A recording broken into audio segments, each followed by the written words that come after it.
عاشورہ کہتے ہیں 10 محرم کو، اور 10ویں محرم کا روزہ ابتدائے اسلام میں فرض تھا، لیکن رمضان کے روزوں کے فرض ہونے کے بعد اس کی فضیلت منسوخ ہو گئی۔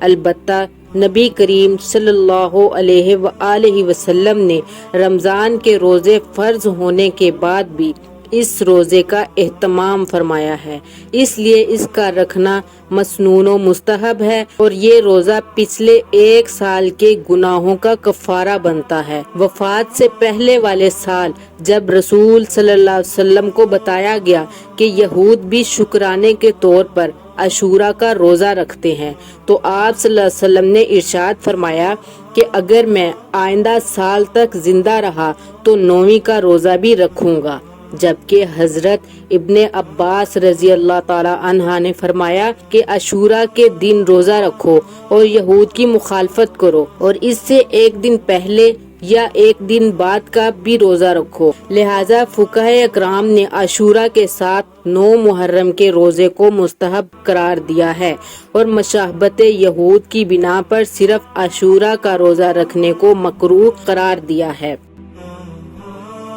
حسین وہ ہیں جن سے پہلے کائنات میں کسی کا نام حسین نہیں رکھا گیا۔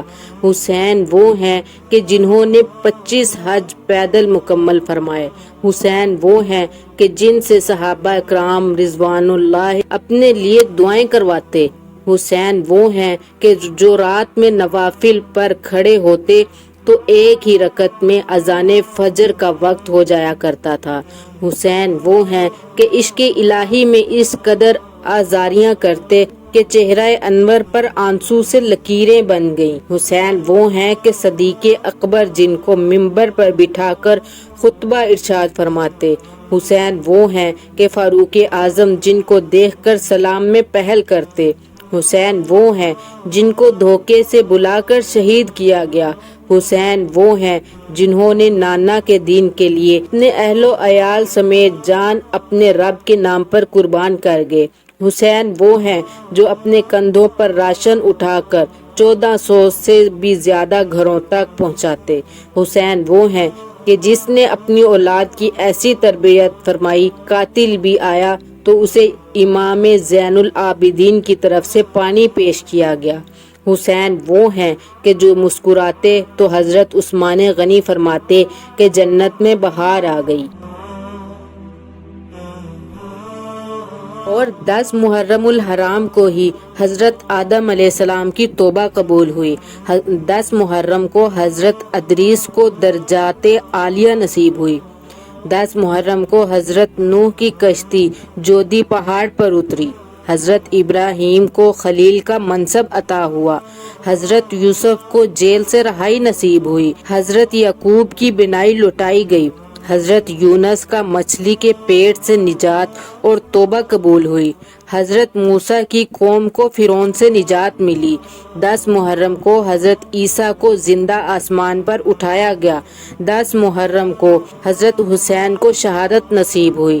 زمانہ جاہلیت اہل مکہ خانہ کعبہ پر غلاف چڑھایا کرتے تھے۔ اسی تاریخ کو قیامت قائم ہوگی۔ حق بات کرنے کی جرات بہت مشکل کام ہے، لیکن اس کے بغیر گزارا بھی نہیں۔ اللہ کا حکم ہے سچائی بیان کرو۔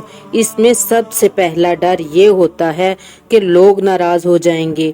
جب تک لوگوں کی ناراضگی کی ڈر انسان اپنے اندر سے نہیں نکالتا، تب تک وہ حق بات کہنے کے قابل ہی نہیں ہوتا۔ خود سچائی پر عمل کرنا بڑا آسان ہے۔ تنازع تب کھڑا ہوتا ہے جب انسان سچائی بیان کرنے لگتا ہے۔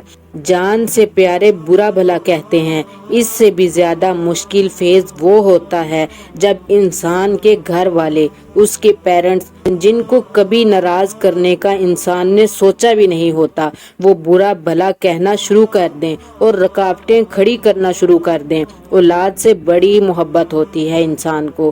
یہی محبت کے باعث ماں باپ کو قائل کرنا اولاد کے لیے کوئی مشکل کام نہیں ہوتا، لیکن بس وہ لوگوں سے ڈرتے ہیں۔ جب تک لوگوں کا ڈر ختم نہیں ہوگا تب تک اللہ کے قریب انسان ہو ہی نہیں سکتا۔ لوگوں کی وجہ سے، ان کی باتوں سے، ان کے جھوٹ سے دب جاتے ہیں۔ مدتوں کی یاریوں کے خوف دل میں پال لیتے ہیں، اللہ کا خوف نہیں۔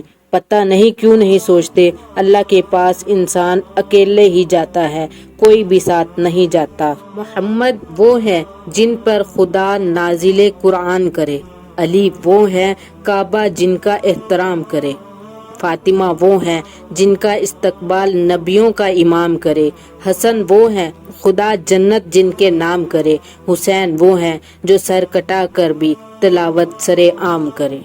لشکر